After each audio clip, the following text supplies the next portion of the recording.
আমরাও কিন্তু জানি যে রামায়ণের রচয়িতা হলো মহর্ষি বাল্মীকি।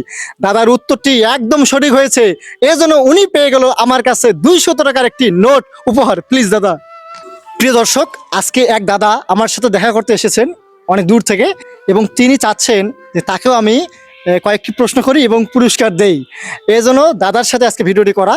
তো এই দাদাকে আমি আমাদের সনাতন ধর্মের রামায়ণ থেকে 3টি প্রশ্ন করব। উনি যদি আমার এই 3টি প্রশ্নের একদম সঠিক উত্তর দিতে পারে, তাহলে উনি পেয়ে যাবে আমার হাতের 200 টাকার একটি করে নোট প্রতিটা সঠিক উত্তরে। তো দাদা, আপনি একদম প্রস্তুত তো? অবশ্যই আমি প্রস্তুত। কি পারবেন তো? চেষ্টা করব। চেষ্টা করবে। তো আমার প্রথম প্রশ্ন হলো, যেহেতু আমি রামায়ণ থেকে প্রশ্ন করতে চাইছি, তো এই জন্য আমি রামায়ণ থেকে আমার প্রথম প্রশ্ন হলো, রামায়ণের রচয়িতা কে? রামায়ণের রচয়িতা কে? আপনি যদি সঠিক উত্তর দিতে পারেন, তাহলে কিন্তু আপনি আমার কাছ থেকে পেয়ে যাবেন 200 টাকার একটি নোট উপহার। রামায়ণের রচয়িতা হলো মহর্ষি বাল্মীকি। শিওর? অবশ্যই শিওর। প্রিয় দর্শক, আমরাও কিন্তু জানি যে রামায়ণের রচয়িতা হলো মহর্ষি বাল্মীকি। দাদার উত্তরটি একদম সঠিক হয়েছে, এজন্য উনি পেয়ে গেল আমার কাছে 200 টাকার একটি নোট উপহার। প্লিজ দাদা। প্রিয় দর্শক, আপনি দেখতে পেলেন উনি আমার প্রথম প্রশ্নের উত্তর একদম সঠিক দিয়েছে এবং 200 টাকার একটি নোট উপহারও পেয়েছে। তো এবার আমার দ্বিতীয় প্রশ্ন। দাদা, এবার আমার দ্বিতীয় প্রশ্ন হলো, ভগবান রামচন্দ্র কোথায় জন্মগ্রহণ করেছিলেন? ভগবান রামচন্দ্র কোথায় জন্মগ্রহণ করেছিলেন? ভগবান রামচন্দ্র জন্মগ্রহণ করেছিলেন অযোধ্যা নগরীর রাজা দশরথের ঘরে। অযোধ্যা নগরীর রাজা দশরথের ঘরে।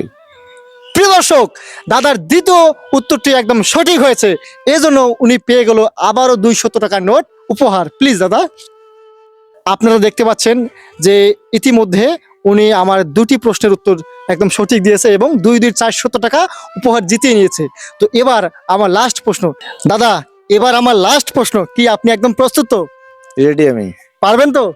চেষ্টা তো অবশ্যই করব। চেষ্টা অবশ্যই করবে। তো দর্শক, এবার আমার লাস্ট প্রশ্ন হলো, রামায়ণের মূল শিক্ষা কি?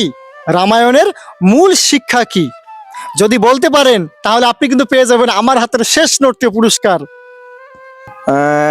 রামায়ণের মূল শিক্ষা হচ্ছে ধর্ম, ন্যায়, কর্তব্য ও নৈতিকতার পথে চলা। চলা। এটাই তো? প্রিয় দর্শক, আপনারা দেখতে পেলেন দাদা অনেক কষ্টে কিন্তু উত্তরটা দিয়েছে। আসলে আমাদের রামায়ণের মূল শিক্ষা হলো ধর্ম, ন্যায়, কর্তব্য ও নৈতিকতার পথে চলা। পথে চলা।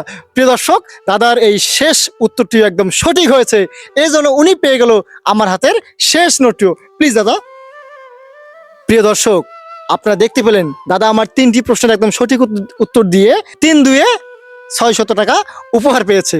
তো আমাদের এই ভিডিওটি আপনাদের কাছে কেমন লাগলো? যদি ভালো লেগে থাকে, তাহলে অবশ্যই একটি করে শেয়ার করে যাবেন। দাদা, কেমন লাগলো আপনার কাছে?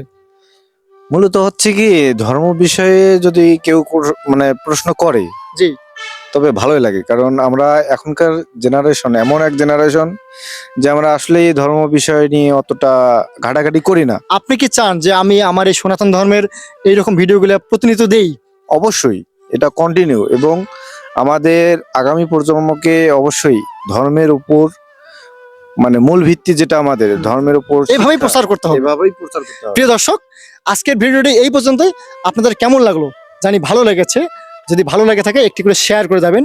সবাই অনেক ভালো থাকবেন, সুস্থ থাকবেন। হরে কৃষ্ণ। দাদা, হরে কৃষ্ণ। হরে কৃষ্ণ।